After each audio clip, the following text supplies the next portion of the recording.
What's up everyone and welcome back to the MMA Zone. Bromance alert. Robert Whittaker accepts Chimaev's offer to train.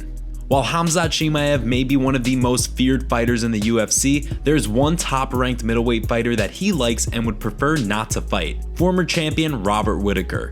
Following Chimaev's win over Kevin Holland in the main event of UFC 279, an unscathed Chimaev spoke to media members about potential future fights. With all signs pointing to a move to 185 pounds, Chimaev was asked about the hypothetical matchup with Whittaker, to which he quickly said that he likes Whittaker and would rather train with him than compete against him. The comments were pretty surprising given Chimaev's willingness to seemingly throw down with anyone. However, as he explained it, he has no reason to want to fight the former champ when Whittaker has never said anything bad about him. The comments made their way around social media and caught the attention of the Reaper himself, who replied during a recent interview on SiriusXM saying, I heard what Khamzat said about wanting to fight bad guys, and I can get behind that. If he wants to train together, I want to train together, and we can go hunt bad guys together.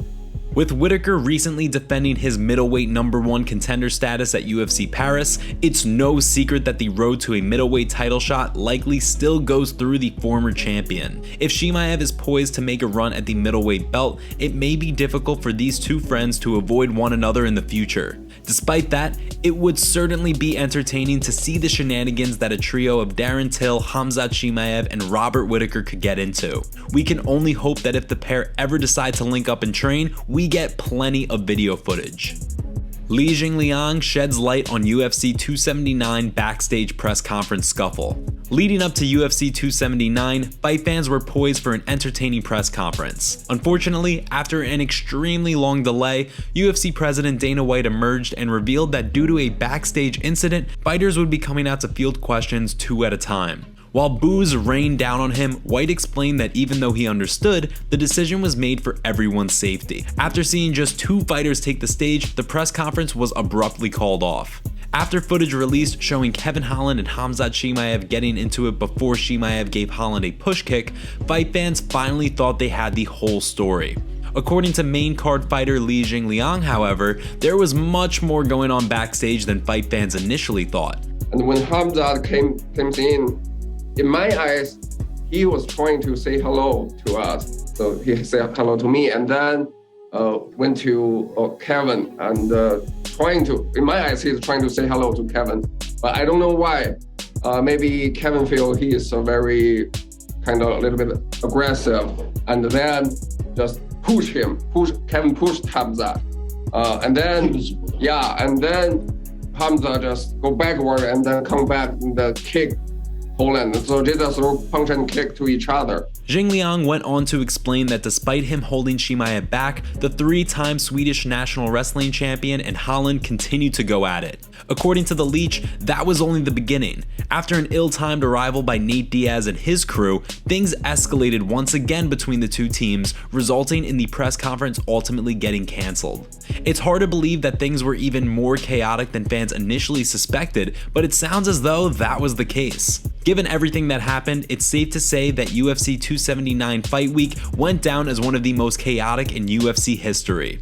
And before we continue, make sure you give that like button some love and be sure to subscribe to the MMA Zone for all of the latest news.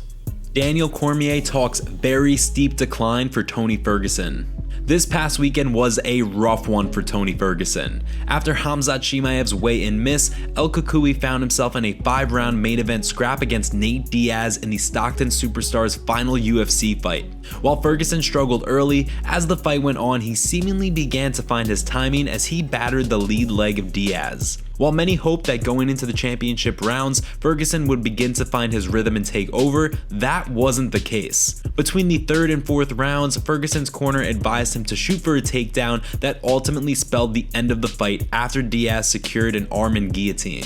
Following the fight, Ferguson proudly declared in his post-fight Octagon interview with Joe Rogan that he was back and feeling good at his new weight class. During the post-fight press conference, Ferguson doubled down on the comments he said, saying that although he feels his body needs time to adjust to the move up to 170 pounds, he thinks welterweight is his home. Those comments didn't sit too well with UFC Hall of Famer Daniel Cormier, who questioned Ferguson's future in a recent video where he stated, The most discouraging thing about it is honestly Tony Ferguson's decline.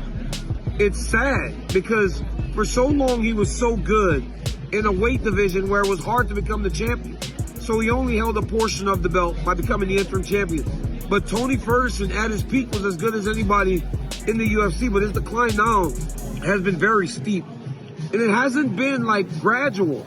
It was very fast how he kind of fell off a cliff. Despite the general sentiment being that Ferguson didn't look great in the fight, there were flashes of brilliance where he looked like the Tony Ferguson of old. With questions about the next stage of his career and who he should fight when he returns to the octagon, we now look to you. Give us your thoughts on who Ferguson should fight in his next octagon appearance as he looks to snap his 5-fight losing streak. Next up, we have BKFC president offering Nate Diaz a big money deal. David Feldman said this on a podcast. Everyone's talking about this. Is Nate Diaz coming to Bare Knuckle Fighting Championship? Is he or not? I can't tell you whether he's coming or not, but I can tell you that we want him here at Bare Knuckle Fighting Championship, and we're going to do everything that we can do to get him here at Bare Knuckle Fighting Championship. So you just said that no one gets an easy layup, this or that. So if let's say he says yes, who does he fight?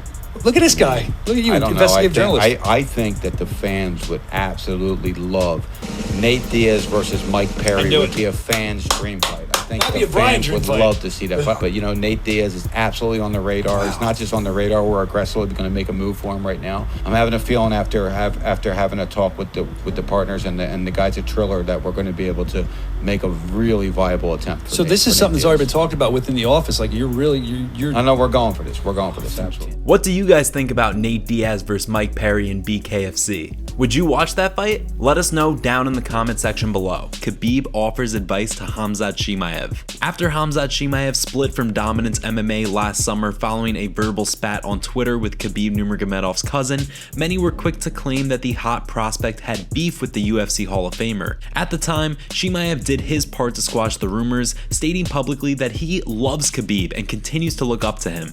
Given that, it's no surprise that Khabib has some friendly advice for his former stablemate following a week that saw Chimaev involved in a backstage scuffle before then missing weight by nearly 10 pounds. During a recent public appearance, the Eagle offered his Muslim brother some advice about the company he keeps, saying, "If you're Muslim, you need good people around you, like good Muslim people, who can say, hey, don't do this. And when you become famous and rich, you become strong. And there is no people who give you advice, but if you don't listen, this kind of things happen. You need good people. Even if you don't like this, you need this." For Boers, his immediate future seems to be at middleweight.